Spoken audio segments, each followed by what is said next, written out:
Okay, so we are learning about the monetary policy और उसके instruments, जिसमें हम सिर्फ क्वांटिटेटिव इंस्ट्रूमेंट्स को ही पढ़ेंगे।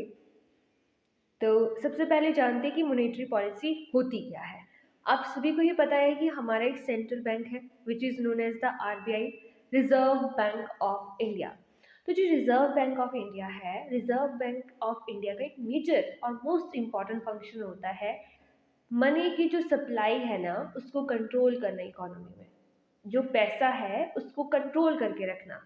मतलब कि अगर इकोनॉमी में पैसा ज़्यादा हो जाता है तो पैसे के फ्लो को कम करो, और अगर कम हो जाता है तो फ्लो जो मनी का है उसको ज़्यादा करो। तो उसके लिए कुछ इंस्ट्रूमेंट्स और टूल्स यूज़ किया जाता है आरबीआई के द्वारा।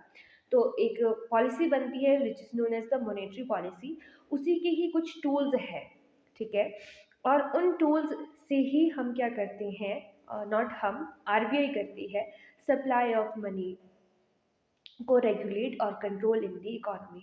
So monetary policy refers to that policy through which the RBI regulates the credit and thereby controls the supply of money in the economy. Okay, so अब हम देखते हैं कि कौन से वो इंस्ट्रूमेंट्स हैं। ये कुछ क्वांटिटेटिव इंस्ट्रूमेंट्स की लिस्ट है, जैसे कि bank rate, statutory liquidity ratio, cash reserve ratio, repo rate, reverse repo rate. ये सब टूल्स है जिसकी हेल्प से जो आरबीआई है वो क्या करता है, सप्लाई ऑफ मनी को कंट्रोल करता है इकोनॉमी में। तो सबसे पहले इंस्ट्रूमेंट हम लेंगे बैंक रेट। बैंक रेट क्या होता है? देखिए, आप लोग सभी जाते हैं बैंक के पास, हम सभी लोग जाते हैं और लोन के लिए जाते हैं। तो लोन के ऊपर कुछ एक इंटरेस्ट रेट होता है। हम पैसे ले रहे हैं, उसके बदले में हमको कुछ इंटरेस्ट भी देना होता है। उसी तरीके से अगर बैंक को ज़रूरत पड़ती है, कमर्शियल बैंक्स को ज़रूरत पड़ती है पैसे की, तो वो किसके पास जाएंगे? वो मेनली जाते हैं आरबीआई के पास। जब वो आरबीआई के पास जाते हैं तो जिस रेट पे आरबीआई उन कमर्शियल बैंक्स को लोन देता है उस रेट को ही बैंक कहते हैं बैंक रेट। और यहाँ कहा गया है कि जो बैंक रेट है वो डायरेक्टली अफेक्ट्स करता है कस्टमर्स को। तो कैसे अफेक्ट करता है कस्टमर को वो भी हम देखेंगे। उससे पहले देख लेते हैं कि इस लोन की जो ड्यूरेशन होती है ये 1 से 28 दिन की ड्यूरेशन होती है। तो इस लोन पे जो रेट देना पड़ता है, इंटरेस्ट रेट जो देना पड़ता है कमर्शियल बैंक्स को आरबीआई को, उस रेट को कहते हैं बैंक रेट।